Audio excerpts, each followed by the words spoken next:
Fala aí, meu Povex. Só inclusivo. Tudo bem, gente? Boa sexta para vocês. Se estiver assistindo isso no sábado, espero que vocês estejam bem depois da sexta-feira, que eu espero que vocês tenham aproveitado. Motivo para não ter assistido o vídeo assim que ele saiu. Vou responder aqui quase 30, eu acho que são 30 perguntas que eu selecionei, como sempre eu tento fazer 30 perguntas que abro a caixinha de perguntas no Instagram na quinta para responder aqui no YouTube na sexta. Dessa forma eu engajo em duas redes sociais diferentes. Espertinho que eu sou. É mais ou menos isso mesmo. Gente, vamos lá, hein? Lembrando, tem muitas perguntas sobre o Barcelona que eu sempre respondo aqui, porque sempre tem mais alguma, mas tem um vídeo, agora tem um novo quadro no canal, que essa semana saiu na quarta-feira, ainda não tem um dia muito fixo para sair, que é um dia da semana eu tô fazendo meio que um apanhado das notícias do Barça na semana, então tem muita coisa que tá respondida lá, e também tem muita gente pedindo opinião sobre Cruzeiro e Boca e tal, e também tem um vídeo já sobre Cruzeiro e Boca Juniors. Começando aqui com o João Vitor de Matos. Leva será o novo capitão? O novo quarto capitão? Não. O Leva não foi eleito pelos jogadores como um dos capitães. Os capitães do Barcelona são eleitos pelos jogadores. Os que já são capitães não entram na votação, porque eles já foram votados anteriormente, até para não passar ali pelo desgosto de um cara deixar de ser capitão de um ano para o outro, dependendo da mudança do elenco. Então o Barcelona já tinha como capitães o Ter Stegen, o Ronald Araújo e o Frenkie de Jong, 1, 2 e 3. E agora o primeiro capitão era o Sérgio Roberto, que sabe, com a saída do Sérgio Roberto, o Rafinha é o quarto capitão do Barcelona e o Pedri é o quinto.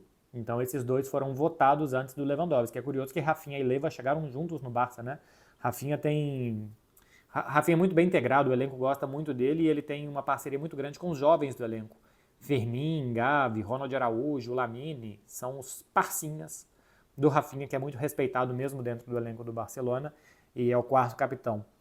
Hoje, só o capitão pode falar com o árbitro, né? É uma nova determinação aqui da UEFA e do futebol europeu. Como o capitão do Barcelona é o Ter Stegen, que está lá no gol, ele não pode falar com o árbitro. Teria que sair da meta para ir atender o árbitro em qualquer lugar do campo. Com isso, o Barcelona vai designar cada jogo um jogador, porque o Ronald Araújo está fora e o Frenkie de Jong também, então provavelmente será o Rafinha, veremos se de fato será ele, que será o responsável por falar com o árbitro durante o jogo. O árbitro fala, fala para o seu jogador ficar quieto, fala para o seu jogador parar de reclamar, fala para o seu jogador parar de fazer falta. E é o capitão, nesse caso aqui vai ser um designado pelo Barça, que tem que passar o recado para os outros jogadores. Vamos ver agora, a partir do jogo contra o Atlético de Bilbao, se realmente é o Rafinha que vai ter mais diálogo com o árbitro da partida. Paulo. Os comentários no Instagram do Barça estão com muitos pedidos de out. Algum impacto no clube? Não tem. O Barcelona tem um pouco de medo do torcedor local. O Barça dá muita satisfação ao sócio, porque é quem vota, quem está aqui, é quem vai no estádio, é quem gera mais... Isso que a gente fala do entorno aqui, né? É quem gera mais problema se esse torcedor não estiver satisfeito. O torcedor de rede social do Barcelona é mais considerado quase que como um consumidor, então não costuma ter. A saída do Ernesto Valverde já tinha muito tempo de Valverde out, e isso acabou impactando dentro de uma diretoria fragilizada como era a do Bartomeu. Agora, pedidos de saída do Deco, de saída do Frenkie de Jong, esse tipo de coisa, o máximo que pode ter é você diminuir o número de posts do Frenkie de Jong, do Ferran Torres. Quando o Ferran Torres está na fase tubarão dele, que ele está fazendo mais gols, aí eles postam mais coisas dele, porque sabe que é um jogador que divide muito opiniões e tal, mas como é de uma maneira correta, né, a diretoria não pode deixar o seu trabalho ser guiado por ruídos de rede social, então não tem nenhum tipo de impacto não. Meu reserva, que deve ser o Rob Paulo aqui, só pelo final deve ter mandado duas perguntas com um fake, meu reserva, eu sou absolutamente contra, que na Espanha estão falando de um movimento para que só possa ter rede social se tiver um perfil comprovado com documento. Sou muito a favor, muito a favor. O cara tá com uma foto ali de Dragon Ball, de Goku, e você brigando com ele. Caso seja o Goku, eu evito briga. Enfim, meu reserva. Você acha que Barça tem tendência a preferir espanhóis? Exemplo, vende o Mika Faye para ficar com o Eric Garcia. Não pela nacionalidade, não pelo fato de ser espanhol, ou de ser senegalês, ou de ser francês, ou de ser qualquer outro tipo de coisa. Não tem nenhuma distinção nesse sentido. Mika Faye nem jogou no time de cima ainda, tem boa projeção, bom valor de venda, o Barcelona vai ficar ainda com parte para poder recuperar ou para poder lucrar em uma futura venda do jogador. O Eric Garcia não tem assim tanto mercado, e o Eric Garcia é um jogador mais pronto. Mas se chegar uma proposta boa pelo Eric, também acho que o Barcelona venderia. Ainda mais porque pegou de graça, né? A amortização é baixa. Então não é por preferir um tipo de nacionalidade do que outro, não tem nada disso. Augusto X _XZ. Porque só Barcelona tem problema para inscrever jogador em La Liga, não é só Barcelona. O Atlético de Madrid recentemente teve, esse ano o Atlético de Madrid está melhor financeiramente, mas o Betis teve, o Getafe, Valência, o Sevilha, vários clubes de La Liga têm problema para inscrever jogador. O Real Madrid não. Por que o Real Madrid não? Porque as finanças do Real Madrid são muito mais organizadas, o clube ganha muito mais dinheiro e por muito tempo teve custos mais baixos, então o Real Madrid tem uma saúde financeira muito melhor. PC _Fábio. Falaste tão bem de Bilbao no vídeo do Fred. É uma city boa para brasileiros viver? Eu diria que não, tá? É uma cidade bonita, muito organizada, tudo certinho. Se come muito bem, a comida é farta e é bem mais barata do que em outras cidades europeias, especialmente as cidades grandes. Mas é uma cidade de 350 mil habitantes, muita chuva, e eu tenho a sensação que assim, tudo que está em euskera também está em castelhano. Mas assim como na Catalunha as pessoas muitas vezes falam em catalão e dá pra gente entender, se falar em euskera você não vai entender. Então acho que é uma cidade mais difícil. Tem um aeroporto menor, menos quantidade de voos para menos cidades, chuva, mau tempo, uma língua que é um pouco mais difícil. Então eu não recomendaria para viver, sem nunca ter vivido, né? Fui em Bilbao 3 vezes na minha vida. Mas para visitar, sim, eu recomendo. Agora, se você gostar de uma cidade pequena, quiser sossego e tal, pode ser uma boa. Uma cidade realmente que tudo funciona. Cauê _Matos. Com 3 T's e 2 S's. Eu acho que eu li sua mensagem semana passada, porque a quantidade de T que tem no seu nome me chamou a atenção. MB, o que achou da convocação do Dorival Júnior? Pô, eu li só uma vez, eu não sei se eu vou lembrar de todos os nomes. O Pedro tá machucado, aparentemente vai se recuperar a tempo, né? Não tem muitos centroavantes do futebol brasileiro hoje. Tinha o do Evanilson, vai o Endrick de novo e vai o Pedro. Que o Endrick vá mesmo sem jogar, eu acho bom. Acho que você tem que manter jogadores pelo que eles podem oferecer na seleção, independentemente do que eles estejam fazendo no clube. Acho que isso serve para alguns jogadores. Por exemplo, o Danilo. O Danilo não jogou a primeira rodada do campeonato italiano pela Juve. Há muito tempo não joga de lateral direito no seu clube, mas na seleção sim. Porque, tudo bem, não tem um outro. O Danilo tem uma liderança muito importante. Pode, acho que, ir perdendo vaga para o Ian Couto tranquilamente, mas hoje não tem 2 super laterais para tomar a vaga do Danilo. A William do Cruzeiro podia ser chamado? Pô, podia, mas o Danilo dá um sentido de unidade para a seleção, de continuidade e de você manter alguns pilares que eu acho importante.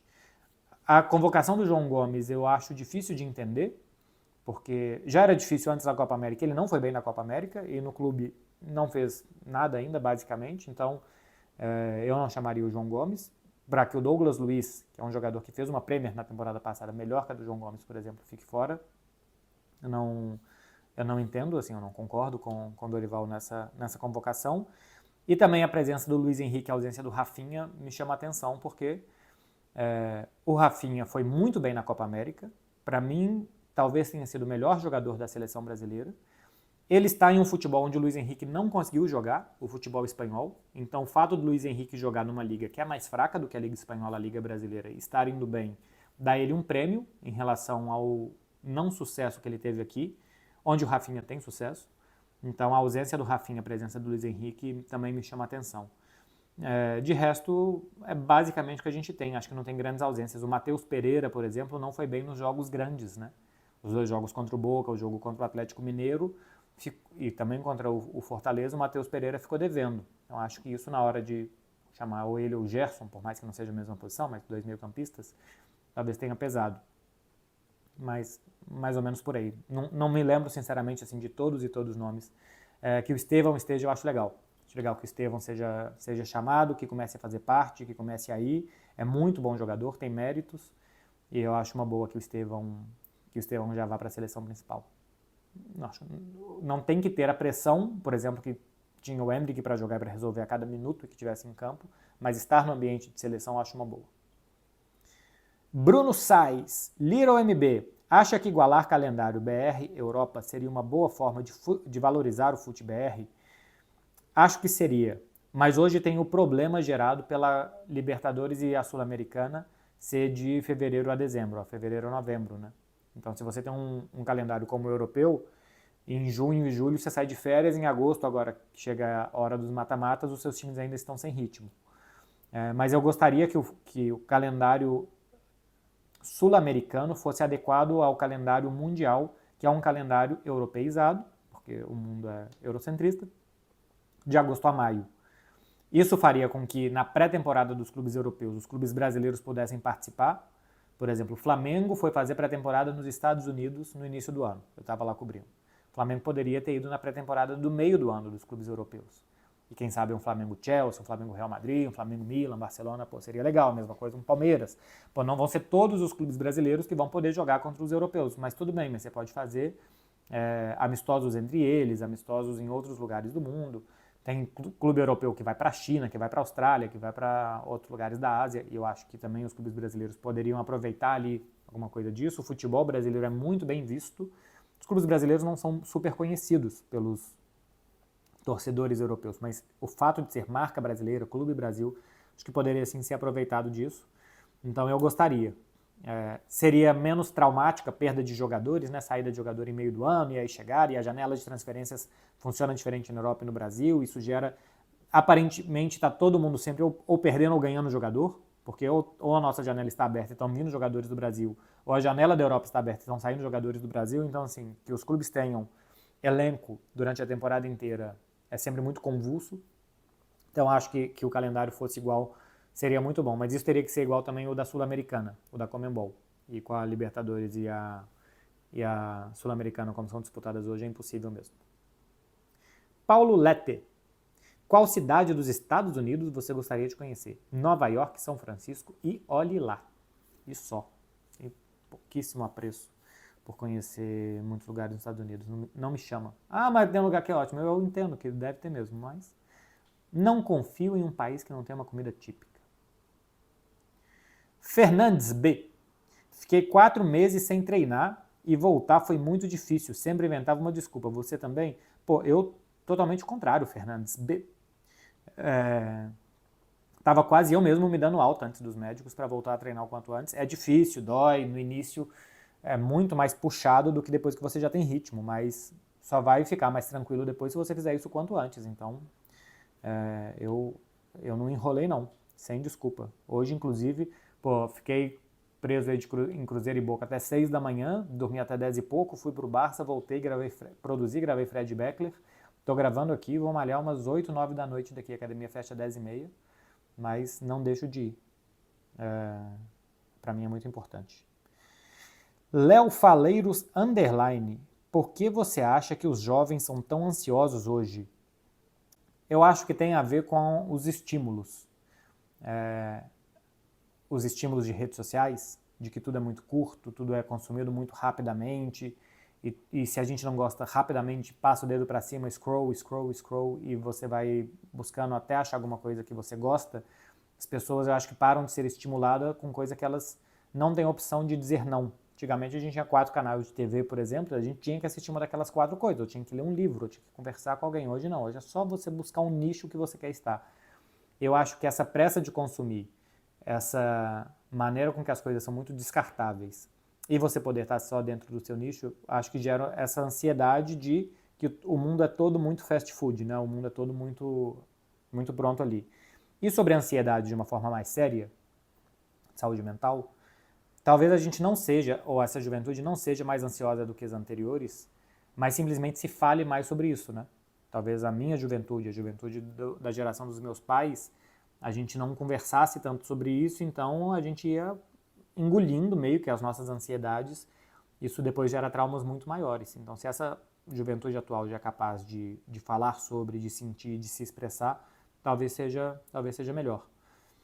Talvez gere também uma extra sensibilidade, né? Porque você fica sobreinterpretando coisas que a vida não vai te dizer sim em todo momento, você tem que lidar com frustrações e tal, e talvez seja menos suscetível a lidar com essas frustrações, pode ser, mas eu acho que se fala mais sobre saúde mental, isso é positivo.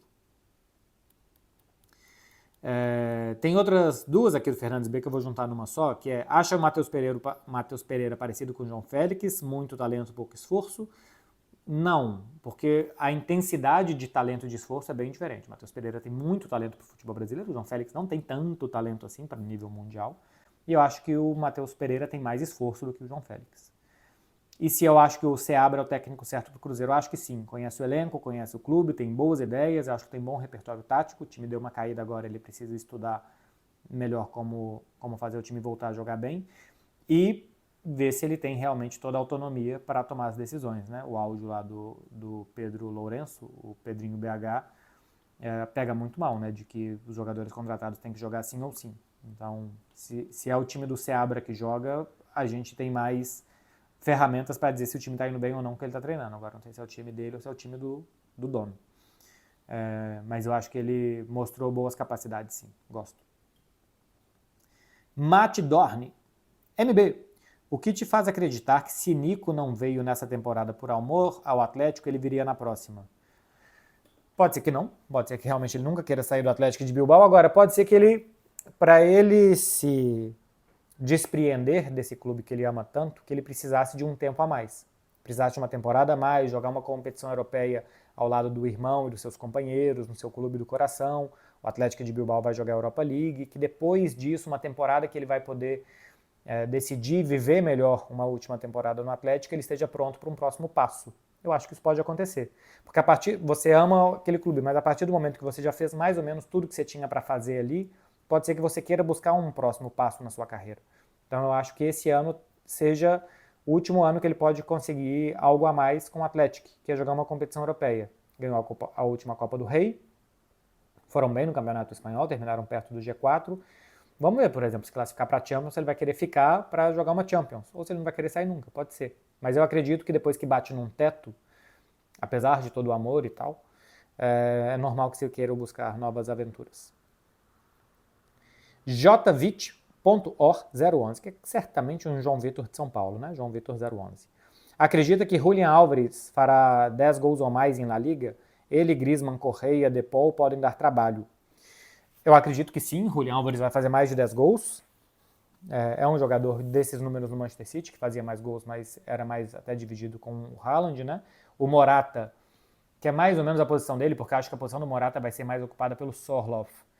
Era um jogador de mais de 10 gols por temporada. Agora, você falou aqui de Correia, De Paul, que podem dar trabalho junto do Griezmann e do Julián Álvares. Eu somaria aqui o próprio Sorloth, que eu acho que pode combinar muito bem com o Griezmann jogando como quase um camisa 10 atrás desses dois, e Julián Álvares e Sorloth na frente. E tem Pablo Barrios, que eu gosto muito, e Marcos Llorente, que eu gosto demais. Cada vez eu gosto mais do Marcos Llorente. Capacidade física muito grande, de fazer 1 milhão de quilômetros se for preciso. Tá melhorando muito o passe, o Marcos Llorente tá ficando um cara muito bom de passe, e vai jogar de ala agora também, ele cruza também muito bem. E do outro lado o Samulino, né? Já tinha feito uma muito boa temporada passada, e nessa eu acho que pode jogar muito bem de novo. Então realmente tem um time interessante, o Atlético. Se a gente for pegar Pablo Barrios, Koke, De Paul, Gallagher no meio campo, esses 4. Aí mais o Griezmann, 5. Bom, vamos tentar fazer assim, um Atlético de 4-4-2. Marcos Llorente, o Lenglet, se chegar, Lenormand e Renildo. Aí na frente, Barrios, Gallagher e... Bom, Barrios e Gallagher, 2 volantes, Griezmann mais à frente, como um 10. Abre de um lado Samulino, abre do outro lado o Julián Álvares e Sorloth na frente. Pô, fica estranho esse time assim, com 4-2-3-1 com o Griezmann. Funcionaria mais com o terceiro zagueiro, né? Renildo de terceiro zagueiro, Samulino e Marcos Llorente de alas, como foi contra o Villarreal. Acho que vai acabar sendo um 3-5-2 com uns alas bem ofensivos e com Julián Álvares e Sorloth na frente. Acho que pode ser desse jeito. Claro, tá mandando mensagem pra caramba aqui. Colocando. Não perturbe, Clara. Não perturbe. Então, acho mais provável que esse time jogue com 3 defensores, sendo um deles o Renildo, liberando mais Samulino e Marcos Llorente, com 2 jogadores por dentro. Pode ser Pablo Barrios e Rodrigo De Paul, Pablo Barrios e e Gallagher, Depou e Gallagher, com Griezmann na frente como meia, e depois Julián Álvares e Sorloth. Acho que é um muito bom time. Aí Correia para entrar no segundo tempo e outros jogadores. Acho muito bom time do Atlético. Essa página aqui já acabei. Virando página, Tottenham. Tem uns underlines antes. Se o estilo cruifista é o melhor, pode-se esperar que ele ganhe tudo ou o psicológico importa mais? Tottenham, tem muita coisa errada aqui. Tem muita coisa que a gente precisa trabalhar na sua pergunta. Se o estilo cruifista é o melhor, ninguém disse que ele é melhor. E eu realmente não acho que exista um estilo que seja melhor do que o outro, uma filosofia de futebol que seja melhor do que a outra. Pode ser uma que você goste mais, que você se identifique, que você goste de assistir. Gostar é diferente de ser melhor. Então, você ter um estilo de jogo cruifista não te faz competir melhor. Depende dos jogadores que você tem.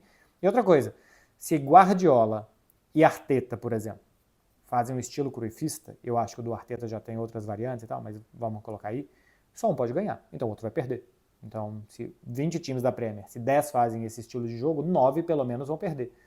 E talvez um vai ganhar, mas o outro também pode perder. Então, o estilo não é melhor por conta disso. Se espera que ele ganhe tudo? Não, não se espera que ele ganhe tudo.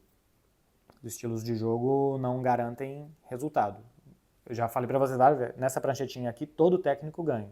O mourinhista, o curifista, o guardiolista, o Carlo Ancelotista, o chavista, todos ganham, todos ganham. Os jogadores é que fazem a diferença depois. Você tem que criar ferramentas para os seus jogadores, baseado nas características que eles têm de desempenhar o melhor futebol que eles podem. Você tem que pegar os jogadores e ver quais ingredientes você tem para saber qual tipo de torta que você vai fazer com eles. E aí ele falou, o psicológico importa mais. Aí sim, o psicológico importa muito, não sei se mais do que a técnica, a tática e o físico, mas o fator psicológico é muito importante. Acreditar, eu não. Recomeçar, jamais. Você vem, frente, corro para trás. Então, o psicológico importa muito. Eu já dei alguns exemplos, né, do Botafogo da temporada passada, como começou muito bem, terminou muito mal, e vários outros times que às vezes durante um jogo mudam muito pelo psicológico. O fator psicológico conta muito, mas você tem que montar um time de futebol pensando na técnica, tática, física e também no psicológico. Mas a melhor forma de você controlar o fator psicológico de um time de futebol é que os jogadores se sintam seguros, que eles tenham segurança. E como que eles vão ter segurança? Trabalhando as outras partes. Se o jogador de futebol está seguro para desempenhar as funções dele, psicologicamente ele vai render mais.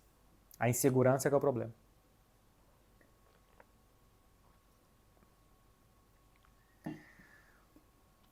Gabriel Góes 07. Jonathan David, fica sem contrato ao fim dessa temporada. Boa opção para o Barça no lugar do Leva, atacante canadense, né, do Lille. Pode ser. Eu acho ele muito flecha, um jogador também pouco combinativo talvez, mas não sei se o Jonathan David eu vejo mais de highlights, de gols, então tenho mais dificuldade de avaliar a capacidade dele em jogo mais combinativo, por assim dizer. Mas é bom atacante, assim, o que eu vejo. Eu já até fiz um jogo dele contra o Chelsea, um Lille-Chelsea, acho que foi 1-1 ou 2-1 Chelsea, em umas oitavas de final de Champions, jogo de volta, e eu gostei dele. Ainda mais de graça, né? Pro ano que vem. Talvez seja uma boa. Ó, tem uma mensagem aqui do André. André o quê? André Marrano. Já fez reposição / complemento de testosterona alguma vez? Foi bom? Não fiz. A minha irmã é endócrino. Eu vou procurar no Instagram dela para vocês, porque ela fala que isso não se faz, isso não se recomenda, que não sei o que isso não pode. Deixa eu ver se eu acho ela. Isabela. Vocês procurem aí, Isabela B, _endócrino. É minha irmãzinha, tem mais de 30 anos de idade já nas costas. E eu já não que eu pedi para ela alguma coisa, mas eu já conversei exatamente porque muita gente tem essa dúvida e usa e tal. O que ela me falou, em linhas gerais, é que ninguém precisa de reposição de testosterona e tal, que isso não se faz. Então não fiz, não recomendo. E procure um médico e não um jornalista, né, para falar com você sobre isso. Pelo amor de Deus, um jornalista esportivo falar sobre complemento de testosterona. Vocês são meio doido. E por falar em são meio doido, olha a outra que eu selecionei aqui, ó. Fernando Doca. Já saiu a numeração oficial do Barça na temporada? Quem vai herdar a lendária camisa 10? Cara, quem vai herdar a lendária camisa 10 coloca um peso em cima do que não tem que ter um peso tão grande nesse momento, que é a camisa 10 do Barcelona, ela continua com o Ansu Fati. Não sei se vai mudar ou não, mas nesse momento ela está com o Ansu Fati. Mas eu não colocaria a cada ano a lendária camisa 10, quem vai herdar, porque parece que é uma coisa de outro mundo, que não tem que ser. Lucas, com 4 no lugar do A. Christian. O que achou da mensagem do Rodrigo sobre quem o excluiu do trio, entre aspas, do Real Madrid? Gostei do bom uso das aspas aqui em trio. E eu não gostei do que fez o Rodrigo. Quem o excluiu foi basicamente a imprensa aqui da Espanha, e eu acho que especialmente o Marca fez matéria sobre isso, foi até capa do jornal, do trio BMW. BMW é mais ou menos como se pronuncia BMW aqui na Espanha. Então, é meio que o Bellingham, Vinícius e Mbappé fazem um carrão, né? E tiraram o Vinícius ali porque jornalismo às vezes erra nesse sentido, que sonoramente é um bom trocadilho, fica engraçado e tal, então você sai da objetividade para gerar algo sonoro, uma moda, né? Um modismo, como o MSN foi modismo, o BBC. Assim, por esse caminho vai esse carro BMW. Então, acho que assim, não foi uma matéria objetiva, não foi uma abordagem objetiva sobre talvez como o Real Madrid jogue. Eu acho normal que se esse time jogue no 4-4-2, que o Rodrigo seja em um primeiro momento sacrificado, porque Mbappé e Vinícius acho que não, então tem que sair um. Acho que seria o Rodrigo. Mas eu também acho que ele é muito bom jogador, que os 2 primeiros jogos dele da temporada foram muito bons. Eu acho que se somar os minutos dos 4 até aqui, o Bellingham jogou mais, para mim foi o melhor dos 4. E depois Rodrigo e Vinícius tiveram parecido. O Mbappé eu acho que ainda mais fora de tom em relação a eles. Mas eu não acho correto que seja o Rodrigo quem deve fazer isso. Quem deve reivindicar, quem deve mandar se incluir ali, quem deve fazer esse papel. Não é o Rodrigo. Ele tem que fazer isso dentro de campo. Ele tem que jogar bem como ele está jogando, como normalmente ele joga, para que ele não seja excluído. Isso ele tem que fazer. Porque depois de um jogo, ele fez um gol contra o Mallorca numa primeira rodada, que ele se saia reivindicando como ele reivindicou, que o discurso, que não sei o que e tal, eu acho que não. Acho que não é o papel dele. Eu acho que a imprensa deve ser criticada, eu já falei aqui várias vezes, né? Que eu acho um absurdo que quando um jogador critica a imprensa, nós da imprensa a gente fique tão afetado, porque nós criticamos o jogador toda hora, então acho que a imprensa sim pode ser questionada pelos jogadores, pode ser criticada, não tenho nenhum complexo em relação a isso, mas eu não acho que seja o papel do jogador se reivindicar desta maneira depois de, entre aspas, tão pouco. Claro que o trabalho do Rodrigo nos últimos anos fala por si só, mas depois de só 1 ou 2 jogos da temporada que ele faça isso. Se a gente tivesse em dezembro com o Rodrigo com 20 gols, 15 assistências e tivessem falando de um trio e não de um quarteto, excluindo ele, aí eu acho que ele teria mais motivos para falar, estão me perseguindo, estão me boicotando, estão me querendo fora e tal. Acho que não é o caso, acho que ele se precipitou. Não sei se o Rodrigo se sente normalmente já um pouco mais excluído, porque normalmente o Vinícius tem mais holofotes do que ele no Real Madrid.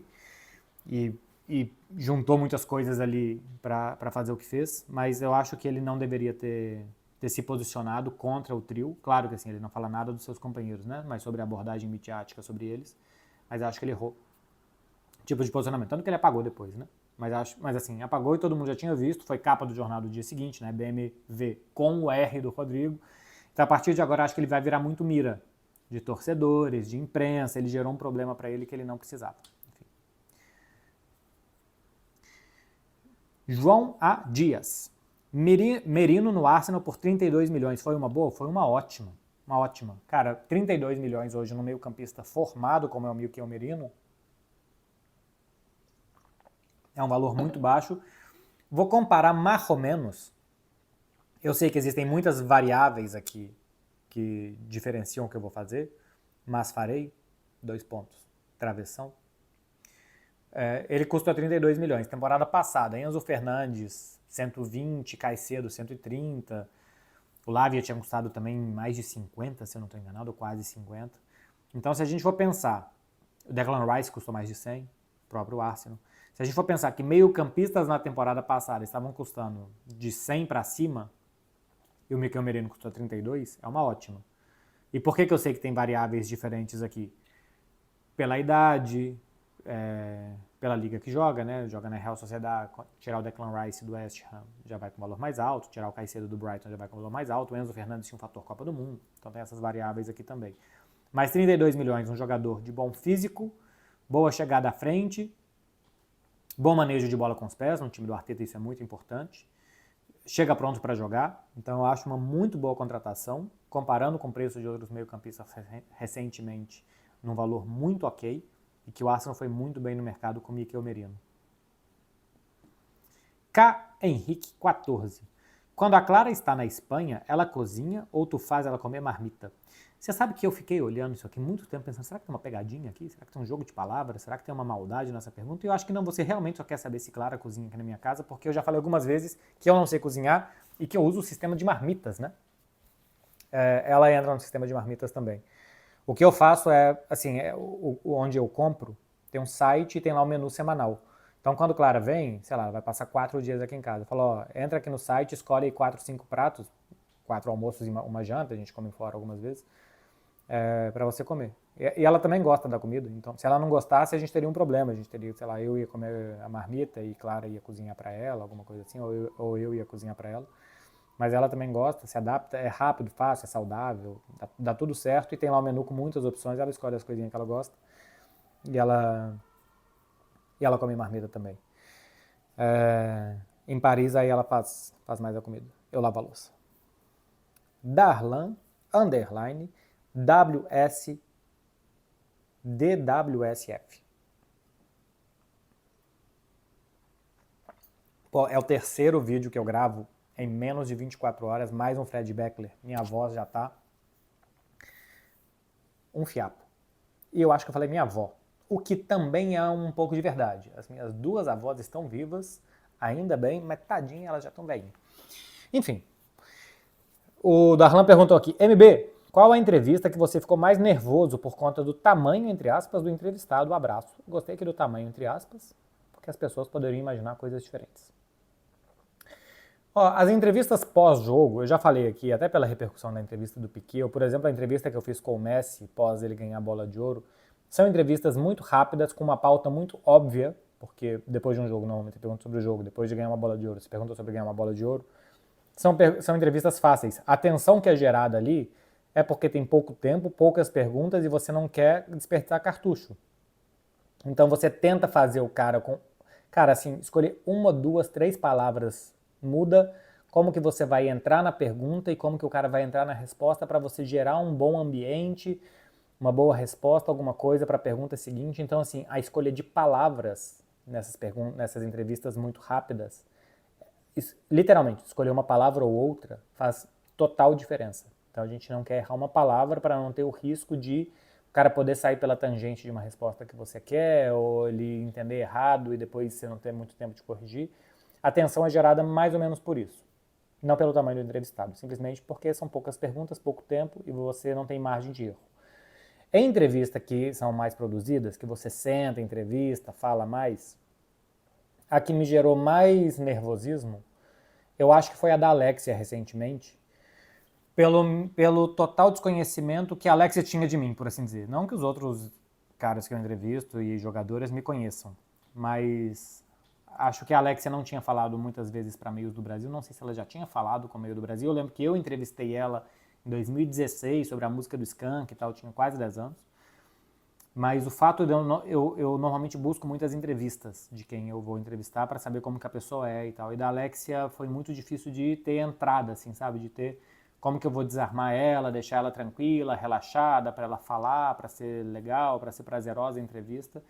Com o Haaland, por exemplo, foi muito fácil. Com a Marta, que eu tinha feito aqui já em Barcelona também há algum tempo, foi fácil. E com o Alex eu fiquei mais tenso de como gerar ali um ponto de cumplicidade, não sei se é bem cumplicidade, mas um ponto de interesse, sei lá, alguma coisa nesse sentido, de que ela se sentisse confortável para falar, para conversar e para dar boas respostas. No final das contas,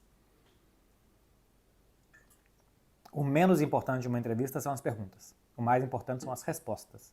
Então a gente tem que conseguir boas respostas, seja lá como for. E gerar empatia do entrevistado é muito importante. Então com a Alexia eu fiquei um pouco tenso antes de como que eu ia conseguir. Você vê ela se comunicando em redes sociais, ela fala muito inglês, ela é uma atleta global, ela não é só uma atleta local e tal. Então, com ela, recentemente, assim, não vou lembrar de muitas entrevistas, mas recentemente com ela foi assim. Foi um pouco mais tenso. Eu lembro que essa temporada eu entrevistei o Rafinha, por exemplo. Uma entrevista de quase 50 minutos, foi uma entrevista ótima, eu achei, acho que o Rafinha também gostou, que a gente fez antes do Barça-Napoli. Mas eu já tenho relação com o Rafinha de ver em estádio, de cumprimentar, assim, ter um bom ambiente, tá? Algumas vezes de conversar em redes sociais. Então, quando a gente encontrou para fazer a entrevista, eu já sabia como que ele funcionava. O Alex era mais difícil. Duar Brum. Considerando as contratações e elencos desse ano, quais clubes BR estão decepcionando mais? Eu acho que alguns clubes do Brasil tiveram uma queda grande, né? Assim, o Fluminense, o Corinthians e o Grêmio. Grêmio e Fluminense estavam lá em cima, o Fluminense é atual campeão da Libertadores, o Grêmio brigou G4 do Campeonato Brasileiro, quase brigando pelo título da temporada passada, perdeu o Luizito e tal. Então esses decepcionam. O Corinthians já há 2 temporadas parou de andar para frente, né? Temporada passada meio que empacou e nessa andou muito para trás. Então o Corinthians decepciona de uma forma acho que ainda mais perigosa do que Grêmio e Fluminense, que me parece mais ocasional que estejam por ali. O Atlético Mineiro me decepciona no Brasileirão, porque está vivo nas Copas, e acho que está bem vivo nas 2 Copas ainda. Mas é um time que também não conseguiu ter a mesma pegada do ano passado. É normal, nem sempre você vai brigar. Quem me decepciona mais, assim, além desses 3 que estão lá embaixo, é o Internacional. O Inter foi mal nas Copas, mais uma vez não ganhou o Campeonato Gaúcho, e mal no Campeonato Brasileiro. E gastou muita grana, muitas contratações, muito salário, e não engrena. O Inter, acho que Inter e Fluminense. O Fluminense me surpreendeu muito que estivesse tão mal no Campeonato Brasileiro. Já recuperou, né? Já está brigando por ali com os outros. Mas assim, o Fluminense esteve que parecia irremediável a situação do Fluminense. Agora não mais. Eu não sei o tanto que o fato de não terem tido seus estádios por um período atrapalhou Inter e Grêmio, fora não só o estádio em si, né? Tudo que gerou a catástrofe do Rio Grande do Sul. O Inter, inclusive, já pôde voltar para o seu estádio, o Grêmio ainda não.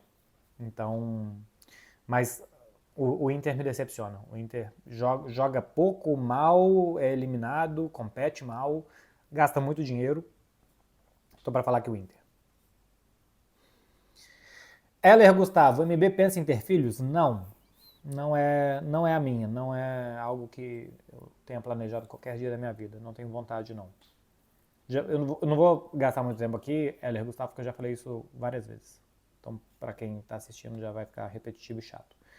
Mate OHC. O que acha que as contratações do Botafogo vão levar à introdução do fair play financeiro no Brasil?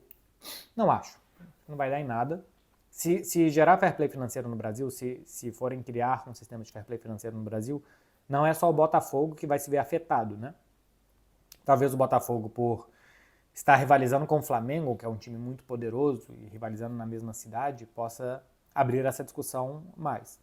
Agora, o Bahia tem o Grupo City por trás, e o Bahia não gera o dinheiro necessário para fazer as contratações que ele faz. O Cruzeiro acabou de gastar 200 milhões na janela, o Cruzeiro não gera esse dinheiro. A mesma coisa o Atlético, mesmo antes de ser SAF, com os macenas lá do grupo do Menin e do Ricardo Guimarães, também não gerava aquele dinheiro.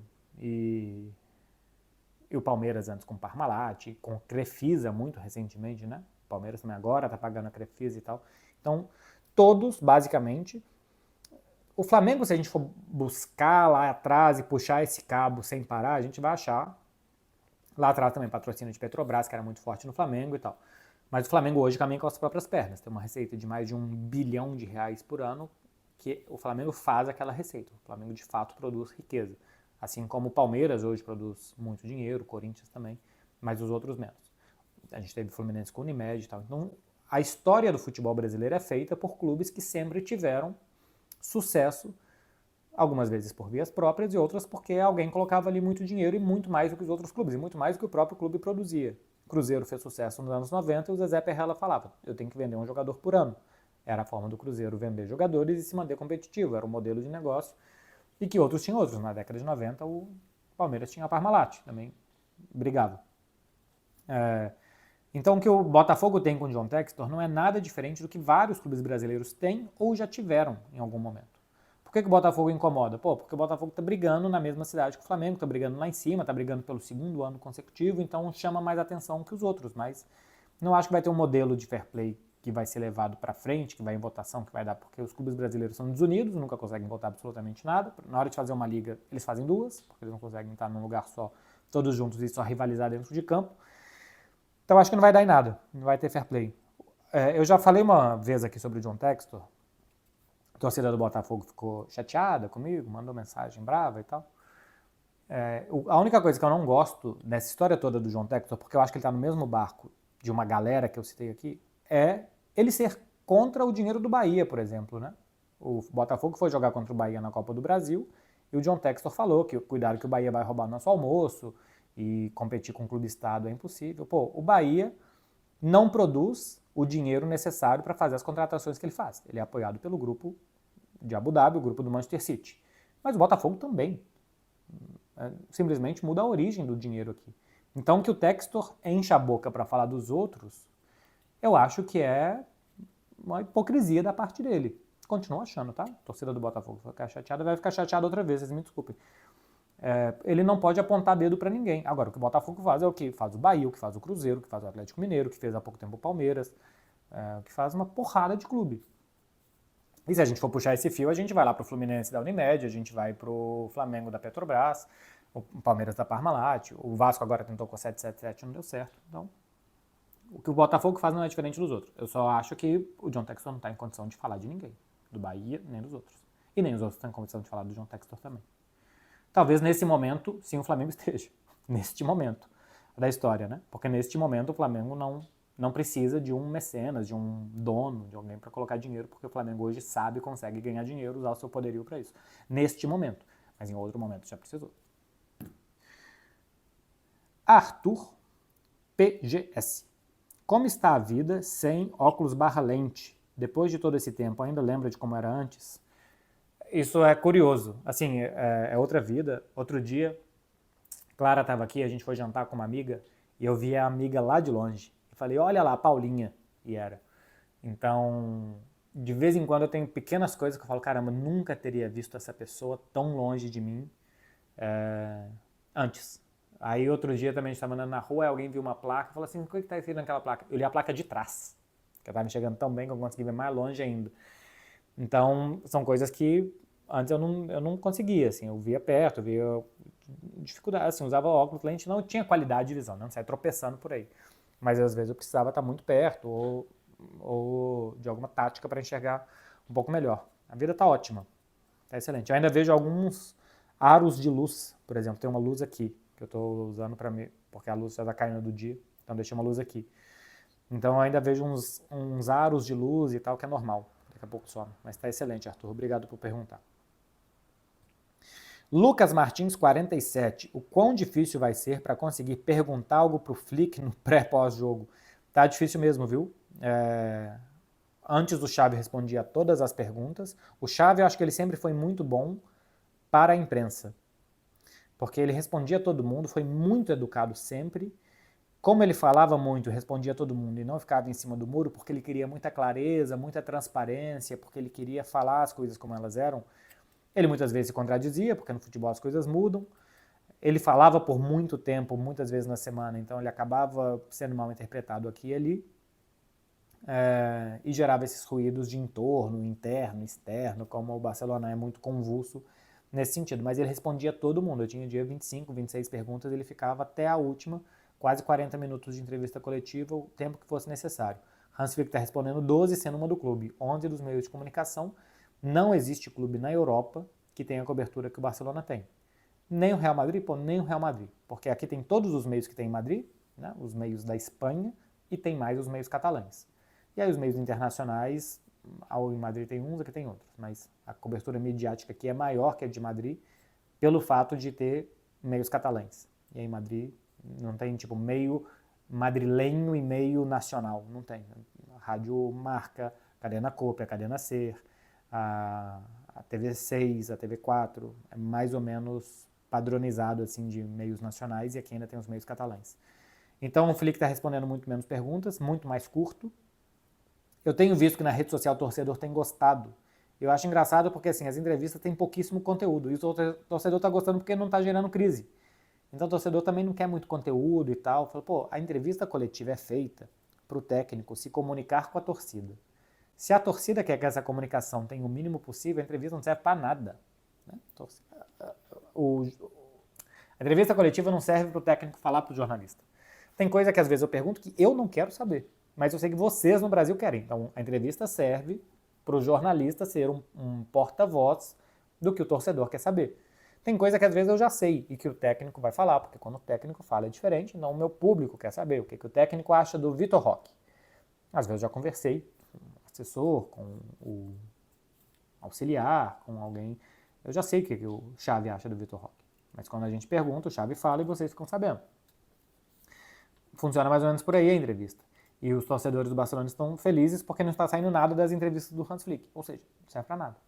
Não que tenha que sair crise, que tenha que sair polêmica, não é isso. Não está saindo conteúdo mesmo. Não, se você espremer assim, pô, o que ele acha do Lamine Yamal? Ele quase não fala. O que ele acha do Rafinha? Ele até falou mais do Rafinha, mas o que ele acha de como que o time vai jogar? Ele não fala, não tem conteúdo mesmo pra gente saber as ideias dele sobre os jogadores, sobre o esquema de jogo, nada.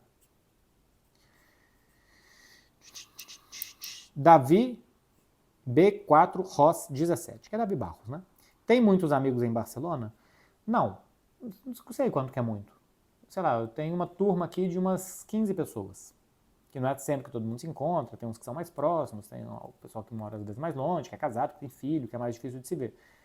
Mas tem uma turma assim de umas 15 pessoas mais próximas. Não sei se é muito, se é pouco. Eu acho bom. Um bando de idiota. VXDan77. O que você sente falta no futebol de antigamente que não se vê mais no futebol atual? Pô, eu vou falar, não sei se eu vou lembrar as duas coisas, vou ganhar tempo tomando água.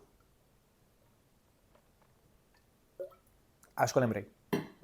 Talvez vocês queiram, tipo, alguma coisa tática e tal. Eu tenho um pouco de saudade de 4-4-2 com 2 meias, 2 atacantes, porque o futebol mudou e a composição tática, isso já ficou manjado e ficou quase sempre desnecessário, quase sempre. O Real Madrid jogou temporada passada e tal. Beleza. Mas nem era esse o ponto, não.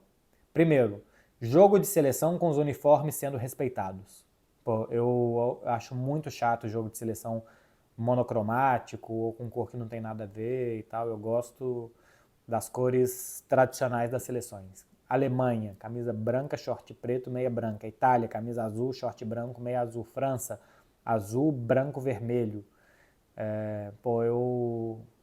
Eu acho chato quando a França joga toda de azul, quando joga toda de branco, sendo que podia estar jogando de azul. Quando a Holanda joga toda de laranja, laranja, branco e laranja a Holanda. Ou laranja, preto e laranja. Bonito pra caramba. Então, eu sei que é uma bobagem. No futebol de clubes isso quase não acontece, né? Porque o Barcelona joga de azul grená, azul e azul. Real Madrid branco, branco e branco. De vez em quando, sei lá, um Real Madrid-Chelsea, o Real Madrid coloca ali uma meia preta e tal, fica esquisitíssimo. Parece o Valência, parece o Santos, parece outra coisa, não parece o Real Madrid. Então de vez em quando tem. Mas eu até acho que o último Real Madrid-Chelsea, que o Real Madrid jogou todo de branco, eu tava em Stamford Bridge, 2-0, o Rodrigo jogou bem. E eu também estava no jogo de ida, acho que o Chelsea também jogou com meia branca, porque a meia ali coincidiu e não ligaram. Mas no futebol de seleção eu sinto falta. E eu sinto muita falta de clássico com estádio dividido no Brasil. Pô, eu vivi anos 90 com clássico com torcida dividida, até anos 2000 ainda, e era legal demais. Eu acho que era violento, que era perigoso, acontecia barbaridades que não deveriam acontecer e talvez por isso tenha parado. Também sei que os caras às vezes marcam briga na internet, fora de estádio, não tem nada a ver com violência de estádio, mas realmente eu tenho a sensação que eu ia pro estádio com muito medo. Então, mas eu sinto falta. Pô, era legal, era muito legal, cara. Atlético e Cruzeiro com 96 mil pessoas e você tentando ver se tinha mais torcida de um lado ou do outro, porque na linha central do gramado tinha uma faixa da polícia e ia colocando a faixa mais para cá, mais para lá, né? um cordão, uma corda de isolamento mesmo, para cá ou para lá, dependendo se a torcida do Galo ou do Cruzeiro tinha comprado mais ingressos. E também São Paulo e tal. São Paulo eu acho que eu também não cheguei a fazer. Eu mudei para São Paulo no início de 2011 e eu acho que já era carga menor para a torcida adversária e tal. Então também acho que eu não cheguei a fazer clássico em São Paulo com estádio dividido. Mas em Minas eu acho chato quando é uma torcida só. E eu acho que a última pergunta, João Vitor, _W. Eu não entendi o que você quis aqui. Ô PMB, quero iniciar na academia. Por onde começo? Oxe, João Vitor, vai pra academia, pô. Por onde começo? Se você quer começar, pô, vai pra academia. Vai, treina. Um profissional faz uma ficha para você, você fala seus objetivos, você segue a ficha dele. Aí depois você vai, pô, suplementa, depois você procura uma creatina, muito bom suplemento, come muita proteína, come ovo, come carne, se for o caso, compra whey protein, mas começa indo. A primeira coisa para ir para academia que você precisa é ir. Aí depois você vai mudar o seu treino, mudar o seu objetivo, adequar o tempo do cardio, o dia do cardio, e o treino, e não sei o que, um smartwatch para marcar os seus batimentos cardíacos. Tudo isso é supérfluo. O importante é ir. Quero começar na academia, o que eu preciso? Precisa de ir na academia. Depois as outras coisas você vai incluindo com o tempo. Espero que esteja respondido, porque essa pergunta sua aqui, qualquer resposta que fosse, eu acho que te servia, porque você está perdidaço. Você está perdidaço. E é o que eu espero mesmo de uma pessoa na sexta-feira à noite, que ela não sabe nem por onde começar, se ela quer começar na academia. Gente, o terceiro vídeo em menos de 24 horas fica por aqui, hein? Cansado? Cansado. Amanhã tem mais? Tem mais, porque amanhã tem Barcelona Athletic Clube, o jogo é às 2 da tarde aí para vocês, às 7 da noite aqui para mim, então lá pelas 4h30, 5 horas da tarde de vocês, tem um vídeo analisando o próximo jogo. Mais de 50 minutos aqui, respondendo 30 perguntas de vocês. Pô, curte aqui, deixa um comentário para ajudar, se inscreve aqui no canal para não perder. Semana que vem, além do normal, que é o Café com Beckler na segunda, que tem a semana do Barcelona durante a semana, que eu não sei qual dia, que tem as respostas na sexta, ainda tem sorteio de Champions. Vou para Mônaco fazer a cobertura do sorteio, então vou fazer vídeo falando como que vai ser o sorteio, depois das minhas sensações do sorteio. Tem muita coisa para fazer aqui para vocês na semana que vem. Então vocês façam o favor de acompanhar aqui e de não perder nada. E agora vocês façam o favor de aproveitar a sexta-feira de vocês. Vocês já viram eu dando as dicas dos torneios nacionais, vocês já viram eu falando de Cruzeiro e Boca, vocês já viram eu respondendo tanto de pergunta aqui. Agora eu não quero mais saber se vocês estão bem da cabeça ou não. Só quero que vocês vão aproveitar o final de semana. É o penúltimo final de semana de agosto, hein? É para aproveitar. É o penúltimo. Semana que vem é o último. Então não perca a chance de aproveitar esse final de semana como vocês merecem, ficando doidões e doidonas com muita responsabilidade. Valeu, gente. Bom final de semana para vocês, hein? Tchau.